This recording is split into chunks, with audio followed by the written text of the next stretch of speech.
In just a moment, biography in sound. But first...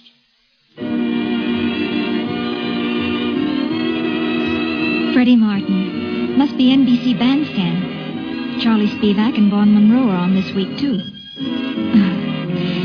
Oh, me, better get on with the vacuuming. I can enjoy NBC Bandstand anywhere in the house. The kids will be home all too soon. Good idea, that NBC Bandstand. NBC Bandstand, every weekday morning.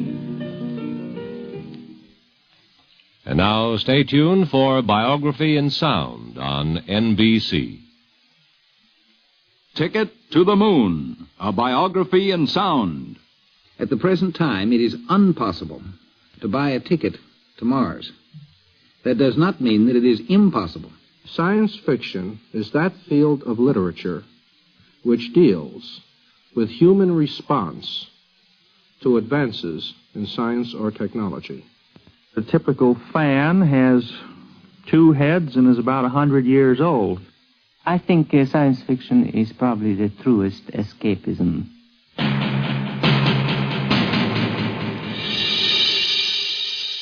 This is a biography in sound of science fiction, a phenomenon in popular literature, a form of light entertainment with echoes of importance and significance in the world of today.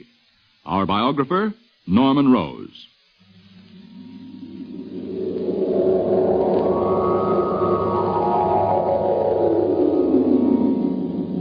The road to the future is long. It stretches day by day and year by year. And there are no shortcuts, no ways to hitch a ride, to hurry the weary plodding through every second of every minute of every day. It's dark ahead of us, and foggy where we have passed. Only the step we take now is clear. But man has always longed to see the road ahead, to get tomorrow's newspaper, the Almanac of 1974, the winner of next year's Derby, a roadmap for the centuries to come. And those of us impatient for each tick, bored with an endless succession of mere nows, can't wait. And if you are among us, if you want your Christmas and your birthday presents now, instead of in the gradual order of the calendar, then listen. Go out to the corner newsstand, or the candy store across from the neighborhood movie where the teenagers hang out. Pass up the black newspaper headlines of today and pay no attention to the angular ladies on the fashion magazines. Ignore the leers of the magazines that promise to reveal the seamy side of everybody. And somewhere, peeking out from behind the spicy detectives and the singing guns of the panhandle, you'll find the world of the future.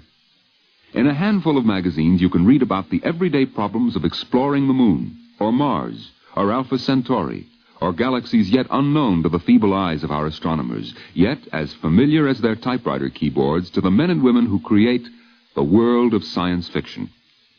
How much difference is there between these magazines that dwell on Mars and their neighbors on the rack that tend to concentrate on Venus in her earthly embodiments? What kind of people fork over the usual 35 cents for a quick ticket to the moon? My particular magazine is aimed at the professional man or the student professional. John W. Campbell, editor of Astounding Science Fiction magazine. I don't mean just the professional engineers, either. We have a rather surprisingly large proportion of lawyers and doctors, very much interested in science fiction. Quite a number of the people I hear from are psychiatrists, doctors, professors in education. Generally speaking, these people are philosophically inclined. They enjoy thinking. They enjoy speculating, figuring out problems. Some people like crossword puzzles. Other people like a different kind of problem. Our readers like to try to think out a problem. What is the future going to be? Of course, Mr. Campbell's magazine prides itself on a certain standard. Perhaps half a dozen books, they call magazines books in the trade, are considered the cream of the group, the Ivy League of science fiction, as it were. Astounding, Galaxy Science Fiction, the magazine of fantasy and science fiction, are perhaps the most prominent among them. at the highest level, or what I like to think of the highest level, are those magazines which attempt to print some science fiction with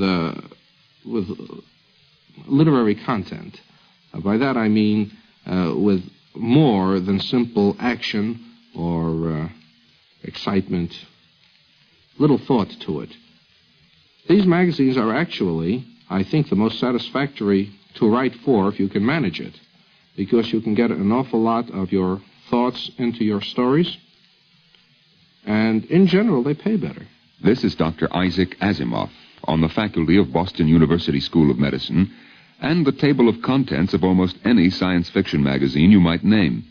But there are magazines which feature stories that are primarily intended to be vicariously exciting. You have a hero who undergoes dangers he can't undergo in the present world. Instead of fighting lions in Africa, he fights horrible monsters on Mars. Or instead of meeting a beautiful princess in the darkest Africa, he meets a beautiful Earth-like princess on Venus. Then, of course, there is the type of science fiction that is printed in comic magazines. You have the monster from the Black Lagoon and the creature from 20,000 Fathoms, and usually what happens is that Earth, or a segment of it, or at the very least the hero, is endangered by some tremendous monster whose only reason for existence is only to threaten the hero and scare the audience, and he is eventually taken care of. But the true science fiction addict insists on the purity of his anodyne. Argument rages through the letter columns as readers debate the fundamental principles which guide their vicarious trips to Mars, the past, the future, or some other time completely. A woman scorned hath no fury like two or more science fiction editors arguing the difficult definition, just what is science fiction? The essential difference between science fiction and fantasy, though they are both imaginative literatures, is that in science fiction we are trying to study the problem of, you might call it disciplined imagination. John Campbell of Astounding. In fantasy, anything that makes an amusing story is allowable. The law of gravity, for instance, can be violated at will in fantasy. In science fiction, you can have an anti-gravity device, but this is acknowledging that the law of gravity exists and making specific provision to overcome it in a known, described, or at least implied scientific manner. The airplane does not violate the law of gravity. It uses it.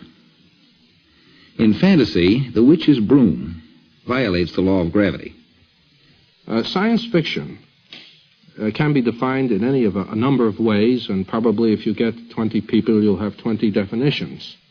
Again, Dr. Asimov, biochemist in Boston and inventor of the 3 laws of robotics in the larger galaxy.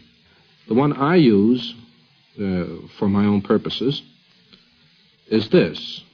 Science fiction is that field of literature which deals with human response to advances in science or technology. Science fiction is not primarily concerned with a new invention, or at least it should not be, in my own eyes.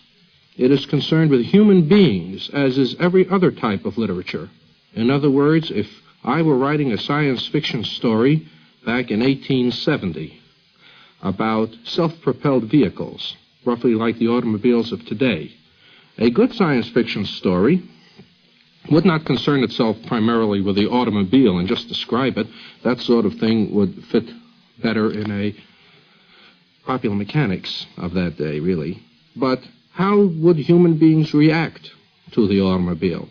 You see, it would be very easy just simply to imagine an automobile in 1870. But it would perhaps take a little more subtlety to imagine a parking problem or a highway accident problem and to deal with it. It has been suggested that perhaps it is easier to speculate on rocket travel to the moon than to suggest a solution to the problem Dr. Asimov raises, that is, parking.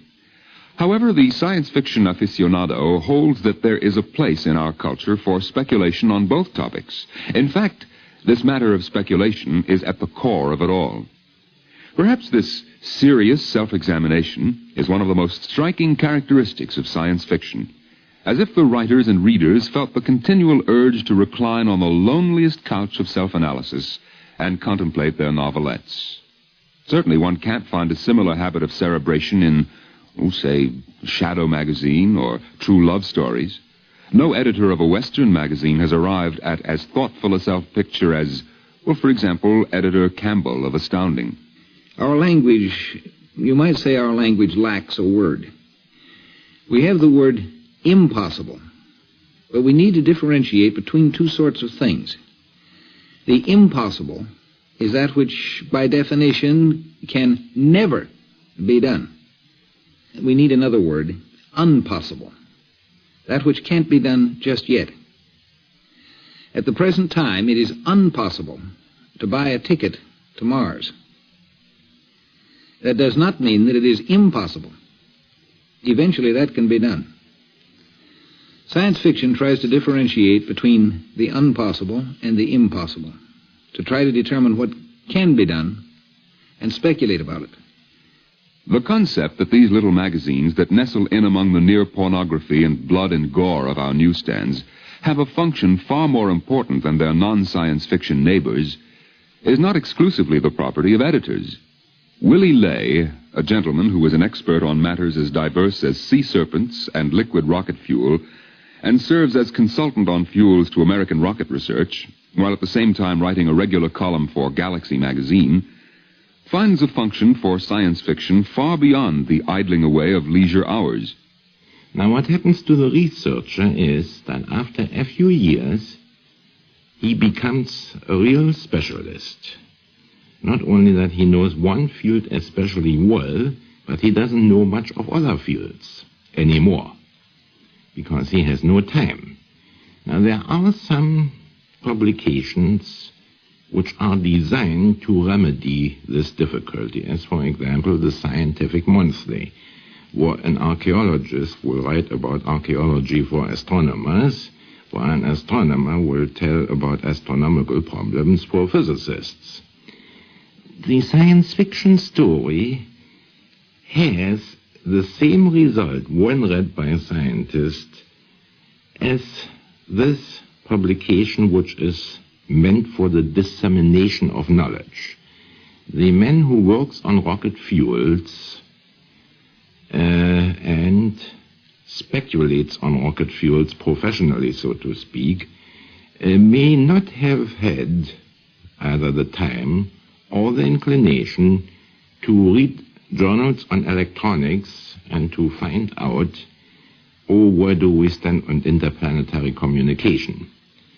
But he will, for relaxation, very often read science fiction and come across a story in which a science fiction writer used information from another field to speculate on. So it serves as a kind of general stimulation even to the scientific expert. Now, my fellow faculty members at Boston University School of Medicine are perfectly aware of my science fiction background. Comments Dr. Asimov. They were aware of it, or at least the people who hired me were aware of it at the time I came.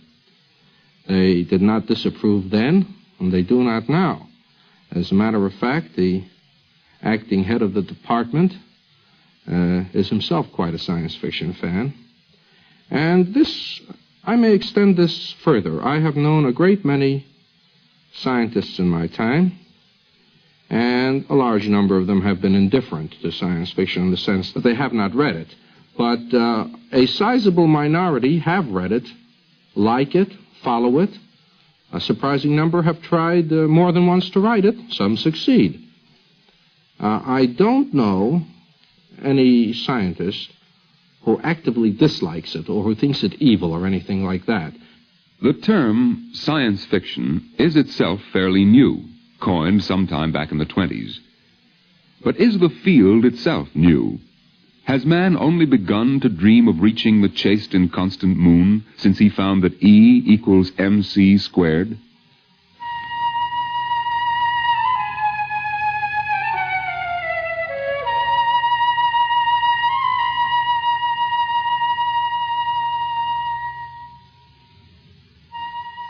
You wish to know by what mysterious means I reached the moon?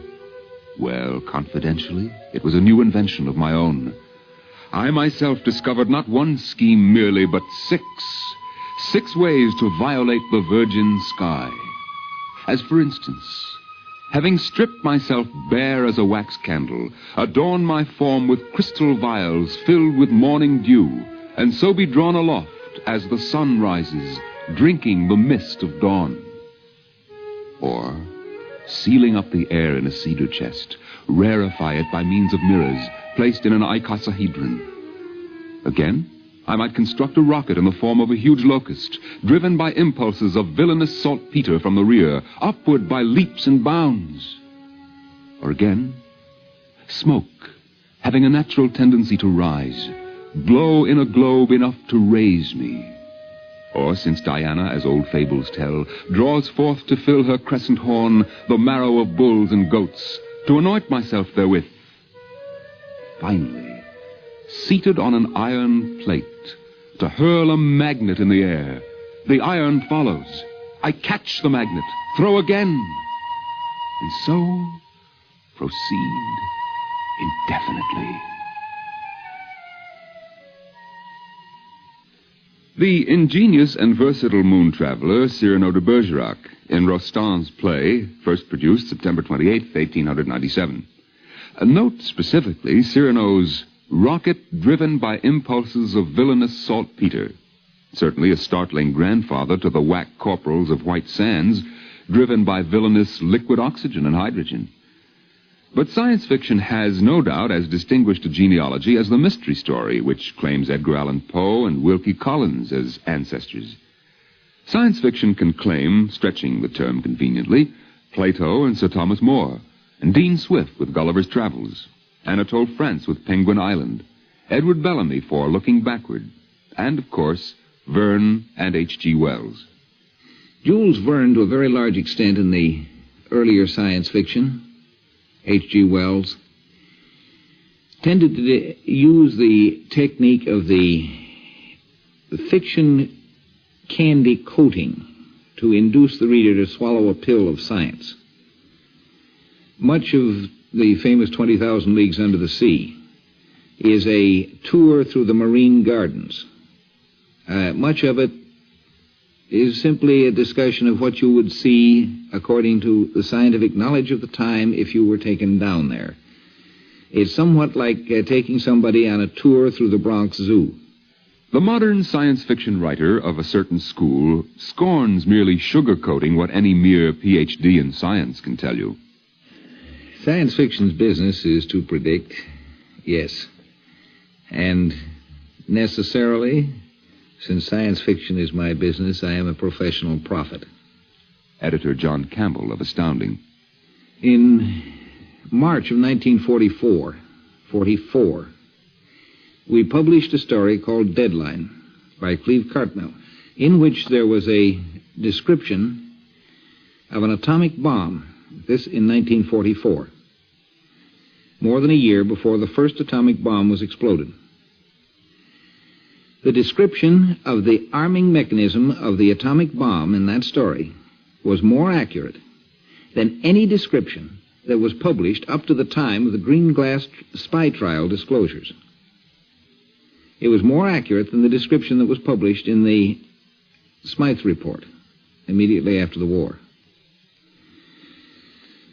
The author, in working on the story, had started from the same basic scientific knowledge that the group at Los Alamos had started on. He had developed along the same basic scientific trends, and he had come to the same basic conclusions. He got there first because he didn't have to build an actual bomb. The point is that his speculation was so accurate that when the story appeared, we had the military intelligence around to visit us 2 days later. Well, they asked us at that time to drop discussion of atomic energy. And I pointed out to them, atomic energy and discussions of atomic power have been the stock in trade of this magazine for about 10 years now. To drop atomic energy from Astounding would be just as remarkable as for the New York Times to start spreading it over their front page every week. Astounding had a long history of discussing atomic energy and rocket ships and various other things. The result was that Astounding became the only magazine in the country with official permission to continue to discuss atomic energy. With the one requirement, don't be so daggone specific. From there on, we didn't mention uranium and thorium and so forth until the bomb went off. Rocket expert Willie Lay has perhaps a more conservative approach to the long-range crystal ball of the science fiction writer. The impression is around that science fiction writers have predicted all kinds of things. Well, this impression, like many other impressions, is partly true and partly it is not. There have been some predictions coming out of science fiction writing. The French father of science fiction, Jules Verne, for example, did invent the periscope before there was such an instrument in reality. But these are rather the exceptions than the rule. In most cases, the fundamental idea, the germ of the idea, so to speak, came from science to science fiction. A science fiction writer, a good one, reads professional journals, and he will find that somebody has been theorizing about this or that somebody has been making an experiment which indicates this or that possibility. Now, this is as far as the scientist can go at this moment. He can only say it indicates this or that possibility. The science fiction writer then can go ahead and make these possibilities realities, in the story, that is. There were a number of space travel stories. Some of them became quite famous. Some of them even were good literature, with a capital L, long before Goddard and Overt developed the scientific theory of space travel. Just to make it clear when this was done, their books appeared, respectively, in 1920 and 1923. As soon as they had appeared in print, and of course you have to add a year or two for them to become known, all science fiction spaceships changed automatically into rocket ships. So I would say that of all the things which in retrospect look like predictions, 90% originated from the science end of it, were popularized by science fiction, and then very often became true on a large scale. Certainly, Cyrano's rocket comes in Mr. Lay's 10%. There are, of course, a great many writers in science fiction who are not really interested in how many electrical engineers can stand on the point of a cathode. I am more interested in the sociological aspects of science fiction than in simple gadgetry. Isaac Asimov. And the reason for that is that gadgetry itself, while interesting, has distinctly limited interest, only to other people who are also interested in gadgetry. Furthermore, in forecasting the future of gadgetry, one can quickly descend into double talk. You don't really know how to build a machine to nullify gravity. And if you're going to spend your entire story in describing such machines, you're going to have to use phrases that really don't mean anything in terms of today's technology. However, the human being is much more complex than any machine. Everybody really knows more about human beings, perhaps not scientifically, but instinctively, than they do about machines. You may not know exactly what makes the engine of an automobile run, but you have a pretty fair knowledge of what makes people angry. It seems to me that it is much more important that a story be plausible and carry conviction than that it simply dazzle people with a display of phony erudition. Perhaps even a stronger statement of dissatisfaction with purely technological predictions in science fiction comes from writer Ray Bradbury. Unfortunately, most of the things predicted in Buck Rogers or Flash Gordon were on a very superficial, mechanical level and had so little to do at any time with human reactions to these inventions. So the whole thing has been on a very garish and on a very simple and at times a vulgar level. Most of the people who've gone into, say, making science fiction films haven't really been interested in machinery and its effects on people, but they were mainly out for an effect. It seems to be a great part of our society. We are so enamored of effects, of surfaces, of gimmicks, as you well know in Hollywood, if you have a gimmick film, or careers are built on gimmicks, or automobiles each year are sold on gimmicks, and bits and pieces of machinery are sold to the public. Our whole society is rampant with the jazzing up, the overdoing of surfaces. And I think the real business of all the art forms is to go beneath the surfaces and find out what makes things tick. I think a very good example is my novel Fahrenheit 451 that I wrote and published several years ago. It's a book about a fireman in the future whose job it is to go out and start fires rather than put them out. And when he starts fires, what does he do? He burns books. Someone turns in an alarm and says, a very dangerous individual in a certain house in this town is reading the Bible, which is a very dangerous book, or he's reading War and Peace, or reading something of Plato's.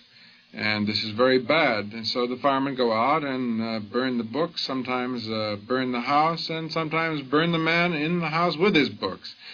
So you can well see I wrote this book at a time when I was worried about the way things were going in this country 4 years ago. Too many people were afraid of their shadows. There was a threat of book burning. Many of the books were being taken off the shelves at that time. And, of course, things have changed a lot in 4 years. Things are going back in a very healthy direction. But at the time, I wanted to do some sort of story where I could comment on what would happen to a country if we let ourselves go too far in this direction, where then all thinking stops and the dragon swallows his tail and we sort of vanish into a limbo and we destroy ourselves by this sort of action. We pause now 10 seconds for station identification.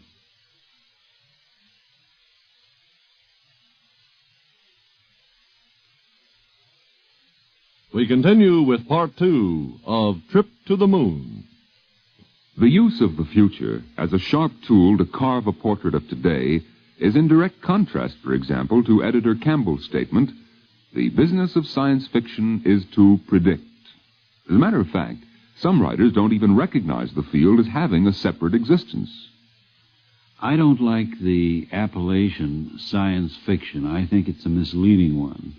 Arch Oboler, perhaps the dean of imaginative writing in the Middle Ages of radio, writer of science fiction films and author of Night of the Auk, a play with a science fiction theme which opened last night on Broadway at the Playhouse Theater. To call a thing science fiction because it happens to use apparatus that has been devised by science, to me is as nonsensical as, for example, to call plays or books or articles written about, shall we say, domestic problems, to call them Kinsey fiction. I've been asked why I wrote Night of the Auk, setting it in the future.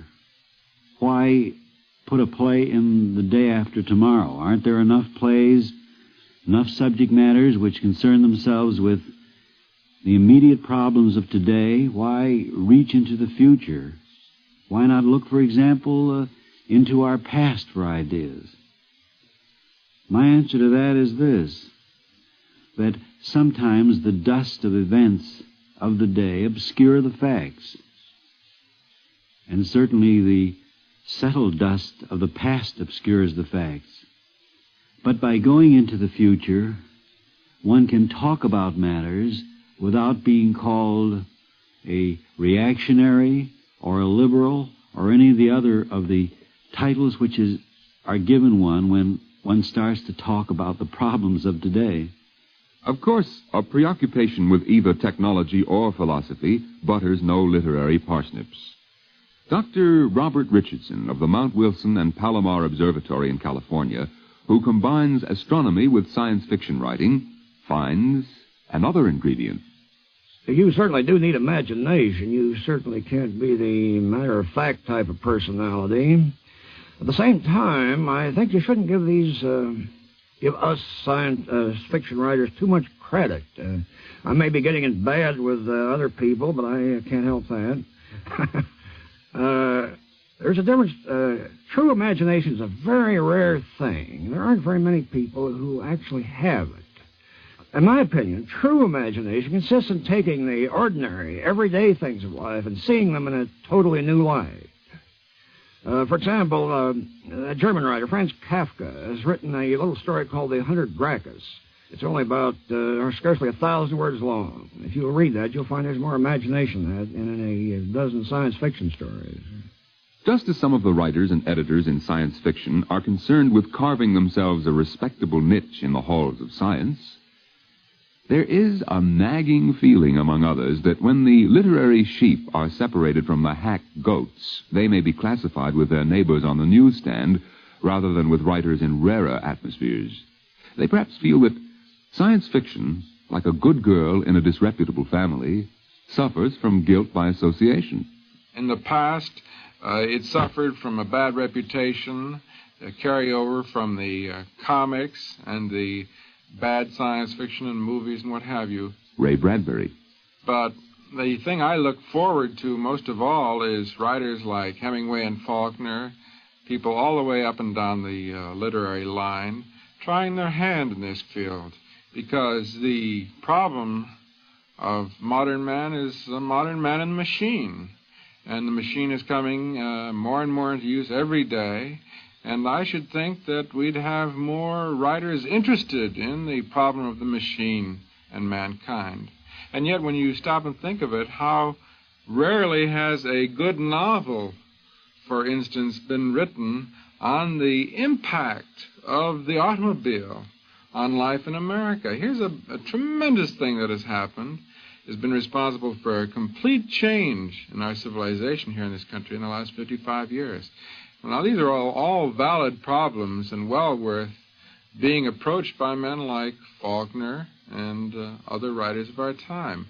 And it seems to be that only the science fiction writers so far have been really interested in the machine and its effect on mankind. So I think that during the next 20 years, we're going to have a reevaluation of this type of fiction, and that more and more people are going to come into it and give it a more respectable name.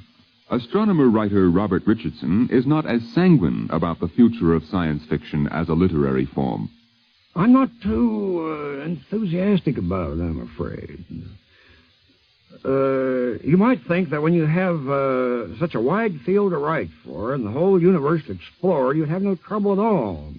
But somehow or other, when there's no limits, no bounds on you, it makes it even more difficult in some ways. In a story where anything can happen, it doesn't make much difference what happens.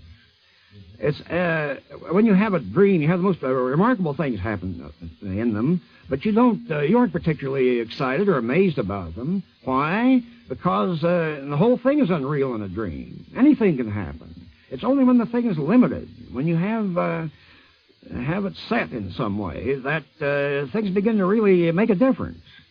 The gradual acceptance of some science fiction by the slicks, those are the fancier magazines printed on paper with a glaze so shiny you can shave by it, the Saturday Evening Post, Collier's, and others, has opened a wider field to some writers in science fiction. All along the way, I've worked in 2 or 3 fields. Ray Bradbury.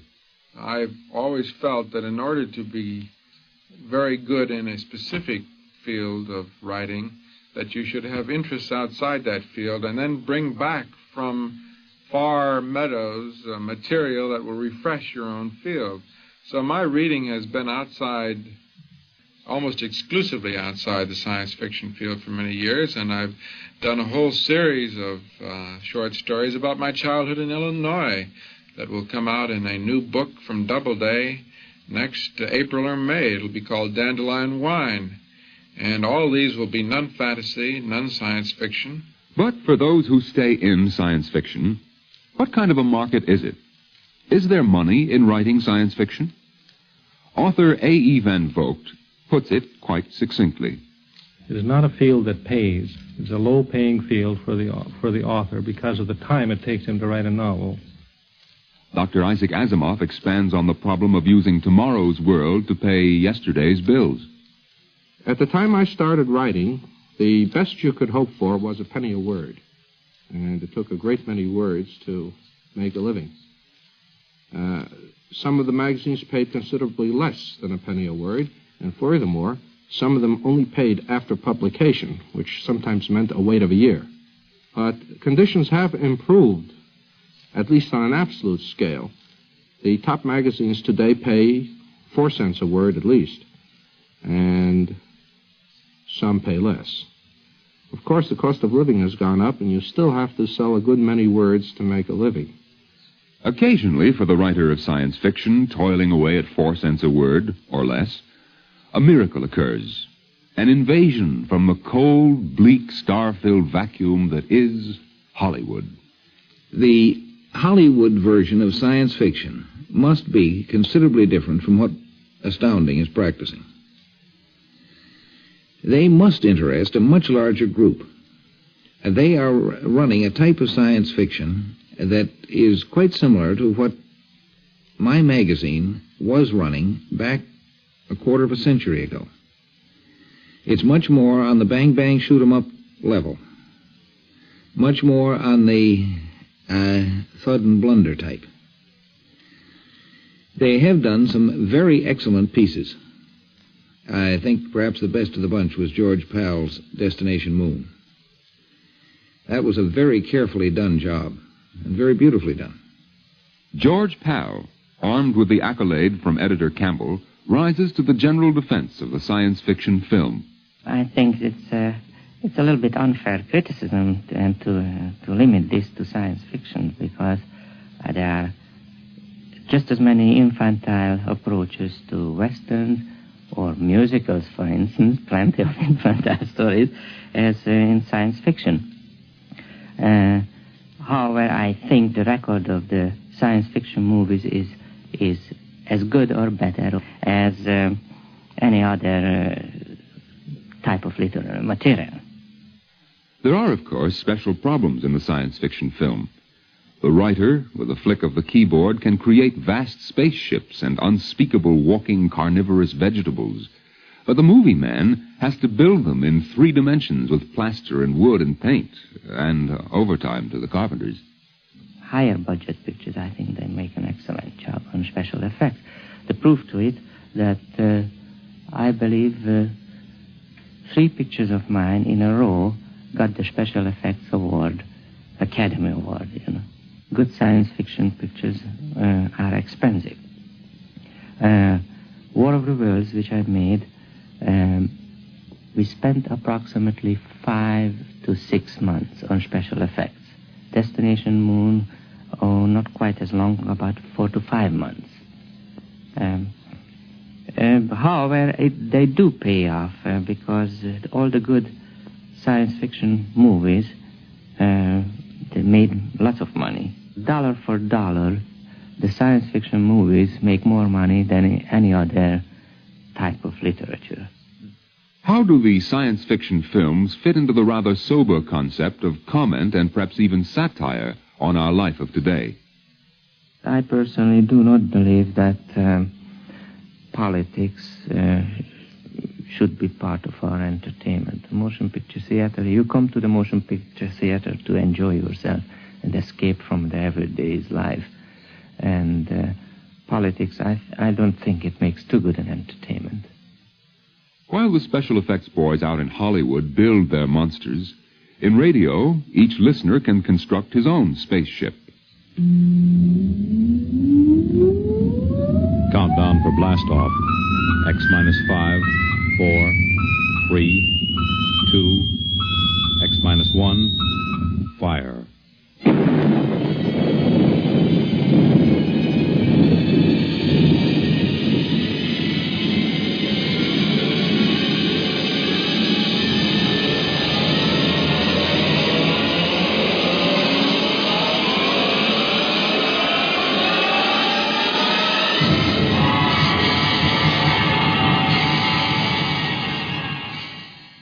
Tomorrow evening on X-1, NBC brings a Bradbury doubleheader, 0 Hour and There Shall Come Soft Rains.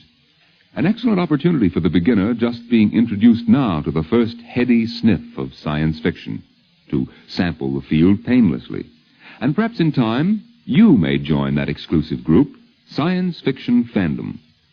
There seems to be a consensus that the science fiction fan on the hoof is almost as strange a creature as those found in the pages of his favorite reading matter.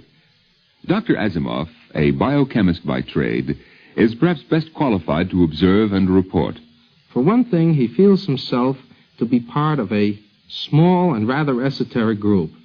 That is, the average science fiction fan, especially when he first starts reading science fiction, say perhaps at the age of 12, may not know very many people who are interested in science fiction. He may not be able to convert other people.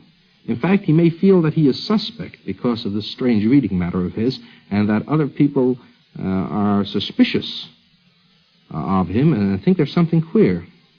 Well, it comes usually as a great relief to him to find out that there are others who read science fiction. And his first impulse, very often, is to form some sort of club. Incidentally, if you are one of these lonely people and you want to meet other people or want to get married or something, why, I advise you to go in and become a science fiction fan. Dr. Richardson. Because, naturally, people who are interested in talking to Martians and Venusians are not going to be held down because you're a certain age or a certain color or so tall or so short. I would say that a typical fan has 2 heads and is about 100 years old. Forrest Ackerman of Los Angeles. The explanation for that being that one head would be male and the other female, and that a fan comes in any age from about 10 years old, such as I was when I started, to, well, we have one gentleman in our local club who was 96 years old. And of course there is a slight inbred quality to science fiction, in that so many of today's writers have graduated from yesterday's fans, and have only themselves to blame. I suppose because I fell in love with it when I was 8 years old. I read my first copy of Wonder Stories, I believe, when I was 7 or 8 in my grandmother's house. And then I cut my teeth on Flash Gordon and Buck Rogers as a boy, and Tarzan, and the John Carter Martian stories. But then, when I got a little older, I began to read Huxley, and I made the move away from the other books into the books of Huxley, the books of H.G. Wells, and then much, much later, of course, George Orwell, and found out that there was an increasing fascination, that my enthusiasm has not dimmed with the years. I am more excited about science fiction and its future and the things that can be said within the form than I've ever been. Of course, the thousands of non-writing science fiction fans are hardly content to just sit back and read. I believe when I was around 15 years old or so in high school, I had something like 117 correspondents at that time, young boys and girls that I was writing to all around the world about science fiction. Number 1 fan, Forrest Ackerman. By 1939, when there was a World Fair in New York, there were enough enthusiasts of science fiction who felt that they would, well, for instance, 3 of us did from Los Angeles, make the 6,000-mile cross-continental trip and return in order to meet editors and authors and fellow fans face to face. This is very nice for the science fiction writers also, because once a year they find themselves in a place where people hound them for autographs, and I don't know about others, but I like it. And you see, it doesn't happen often enough for me to get tired of it. It is a truism that without women, the world of the future will never arrive, for quite obvious reasons. Among the legions of fandom, therefore, are numerous ladies. For example, Mrs. Forrest Ackerman. I think the reason why many women like to read science fiction, there's quite a good number of them, is that they sort of like to enjoy a vicarious, adventurous life. Most women have rather monotonous jobs around the house, or if they work in office, it's mostly routine too, and they like something that will take them away from this eternal sameness, and also it satisfies the curious Eve that is in most women. They like to know, for instance, what's going to happen in the future, or they like to speculate what is life like on other planets. The 14th Annual Science Fiction Convention was held in New York. Next year, the 15th will be held in London. Forrest Ackerman envisages science fiction, like liberty, enlightening the world. In America, there are approximately 20 periodicals, and they seem to be growing night and day. But America is just one part of this planet. The science fiction boom is reverberating around the world. In Germany, they have half a dozen science fiction magazines now. There is one appearing weekly, I believe it is, in Italy, and science fiction is being translated into French. And quite recently, I received one of Ray Bradbury's books, Fahrenheit 451, in a surprising language. This was in Japanese. And I believe that he has also been translated into Czechoslovakian recently and pirated behind the Iron Curtain.